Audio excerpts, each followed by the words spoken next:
الحمد للہ وحدہ والصلاة والسلام علی من لا نبی بعدہ۔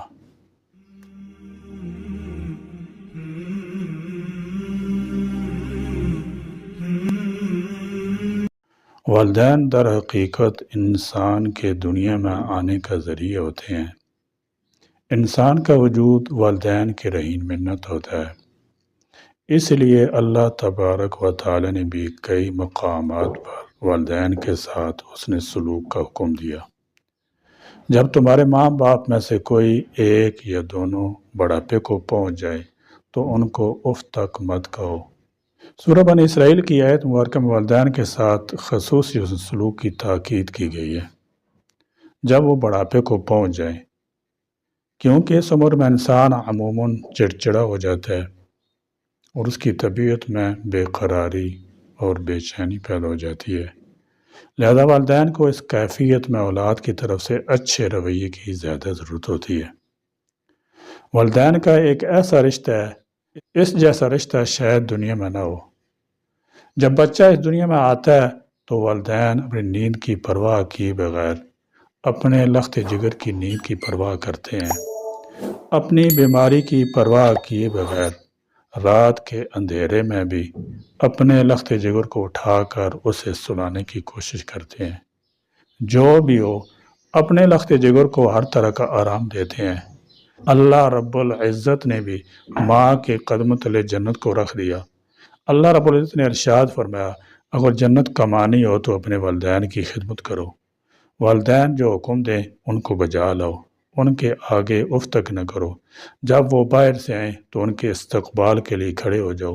جس طرح کئی مقام پر والدین کے ساتھ ادب سے پیش آنے اور ان کے سامنے عاجزی اختیار کرنے کا حکم دیا گیا ہے، اور دوران حیات باپ کا ادب احترام کرنا، ان سے محبت کرنا اولاد پر لازم ہے۔ اسی طرح جب والدین دنیا سے رخصت ہو جائیں تو ان کے لیے سرمایہ آخرت نیک اولاد ہی ہوتی ہے، جو ان کے لیے رحمت و مغفرت کی دعا کرتی ہے۔ اللہ تعالیٰ جل شانہ نے اولاد کو اپنے والدین کے حق میں رحمت و مغفرت کی دعا بھی سکھائی۔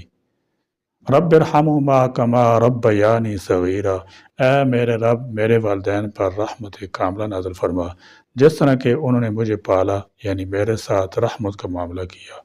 والدین اللہ تعالیٰ جل شانہ کی عظیم نعمت ہیں۔ اس نعمت کا تقاضا یہ ہے کہ ان کی قدر کی جائے اور ان کے ساتھ حسن سلوک سے پیش آیا جائے۔ یہاں پر بڑی غور طلب بات یہ ہے کہ ماں کے بعد وہ باپ ہی کی شخصیت ہے جو اولاد کی حفاظت اور پرورش و پرداخت میں اثر انداز ہوتی ہے۔ اس کو تعلیمی تربیت دینے میں اور اس کو ہر طرح سے نکھارنے میں باپ کا بڑا ہاتھ ہوتا ہے۔ اس کی پائی پائی کی کمائی کا بیشتر حصہ اولاد کے لیے صرف ہوتا ہے۔ اس طرح اولاد کے غم اور ان کی خوشی سے خوشی کو حقیقی میں نے محسوس باپ ہی کرتا ہے۔ یہاں پر بڑی غور طلب بات ہے کہ ماں کے بعد باپ بھی اپنی زندگی کا انمول حصہ اولاد کی نظر کر دیتا ہے۔ اے میرے پروردگار، تو مجھے اور میرے ماں باپ اور جو بھی ایمان کی حالت میں میرے گھر میں آئے تمام مومن مردوں عورتوں کو بخش دے۔ ماں اور پھر باپ یہ دونوں اس دنیا میں نہایت قیمتی جوہر ہیں اور جنت میں داخل ہونے کے اسباب بھی ہیں۔ انسان کی بد نصیبی اس سے بڑھ کر اور کیا ہو کہ اسے اپنے باپ کی محبت میں ڈرامہ نظر آنے لگے اور اپنی بچے اپنے باپ کی برائیاں کرنے لگے، تو قیامت کو برپا ہونے کے لیے اس سے بہتر وقت کیا مل سکتا ہے۔ باپ کا احترام کرو تاکہ تمہاری اولاد تمہارا احترام کرے۔ باپ کی باتیں غور سے سنو تاکہ دوسروں کی نہ سننی پڑے۔ باپ کے سامنے اونچا نہ بولو ورنہ اللہ تعالیٰ تمہیں نیچا کر دے گا۔ باپ کے سامنے نظر جھکا کے رکھو تاکہ اللہ تعالیٰ جل شانہ تمہیں دنیا میں بلند کرے۔ باپ کی سختی برداشت کرو تاکہ باکمال ہو سکو۔ باپ کے آنسو تمہارے دکھ سے نہ گریں ورنہ اللہ تعالیٰ تمہیں جنت سے گرا دیں گے۔ باپ جو صبح و شام تک اولاد کی پرورش اور ان کی تربیت سلسلے میں بے چین رہتا ہے، وہ اس خیال میں محو رہتا ہے کہ اخراجات کی تکمیل کیسے ہو۔ باپ کا مقام بیان کرتے ہوئے آپ صلی اللہ تعالی وسلم نے فرمایا، باپ جنت کے دروازوں میں سے بیچ کا دروازہ ہے، اگر تو چاہے تو اس دروازے کی حفاظت کر یا اس کو ضائع کر دے۔ ایک موقع پر ایک صحابی رسول آ کر آپ صلی اللہ علیہ وسلم کی خدمت میں شکایت کرنے لگے کہ میرے والد میرے مال سے خرچ کرنا چاہتے ہیں، ایسے موقع پر میں کیا کروں؟ آپ صلی اللہ تعالی وسلم نے جواب دیا، تو اور تیرا مال تیرے والد ہی کے لیے ہے کہ باپ کے سامنے اونچا نہ بولو ورنہ اللہ تعالیٰ تم کو نیچا کر دے گا۔ یہاں پر بڑی غور طلب بات یہ ہے کہ والدین کی ناقدری وبائی شکل اختیار کرتی جا رہی ہے۔ والدین کی نافرمانی عام سی بات ہو گئی ہے۔ والدین کے ساتھ بدسلوکی اس حد تک عام ہو گئی کہ والدین کو گھر سے باہر نکالا جا رہا ہے، جس کے اثر سے اولڈ ہاؤس کی کثرت ہو رہی ہے۔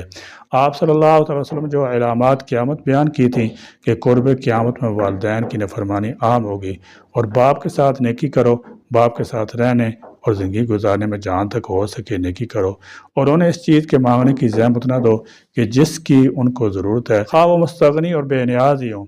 اور قرآن کی آیت سے یہ بات سمجھ میں آتی ہے کہ جب تک تم اپنی محبوب چیزوں کو خرچ نہیں کرو گے نیکی تک نہیں پہنچ سکو گے۔ تمہارے اوپر تمہارے باپ کا حق یہ ہے کہ تم یہ معلوم ہونا چاہیے کہ وہ تمہاری اصل و بنیاد ہے اور تم اس کی شاخ ہو، اور اگر وہ نہ ہوتے تو تمہارا وجود نہ ہوتا۔ بس جب تم اپنے اندر کوئی ایسی چیز دیکھو کہ جو تمہیں خود پسندی میں مبتلا کر دے تو اس وقت تم یہ خیال کرو کہ اس نعمت کا سبب تمہارا باپ ہے، اور اس پر خدا کا شکر ادا کرو، اور خدا کی طاقت کے علاوہ کوئی طاقت نہیں ہے۔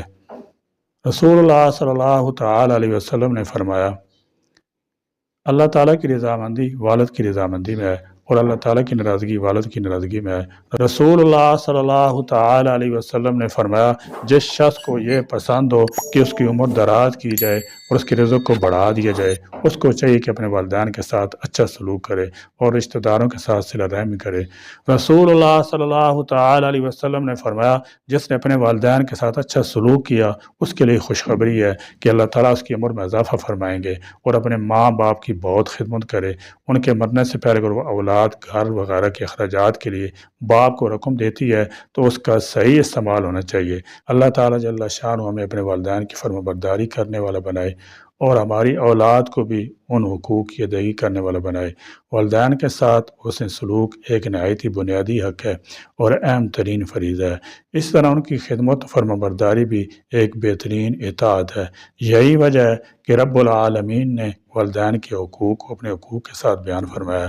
اللہ رب العزت سے دعا ہے کہ ہمیں صحیح معنی میں والدین کی خدمت کی توفیق نصیب فرمائے، اور ان کا سایہ تا دیر ہمارے سروں پر قائم دائم رکھے، اور جن کے والدین اس دنیا سے چلے گئے ہیں ان کی اولاد کو ان کے لیے صدقہ جاریہ بنائے۔ اللہ تعالی ہم سب کو والدین کی خدمت کرنے کی توفیق عطا فرمائے۔ آمین۔ وآخر دعوانا الحمدللہ رب العالمین۔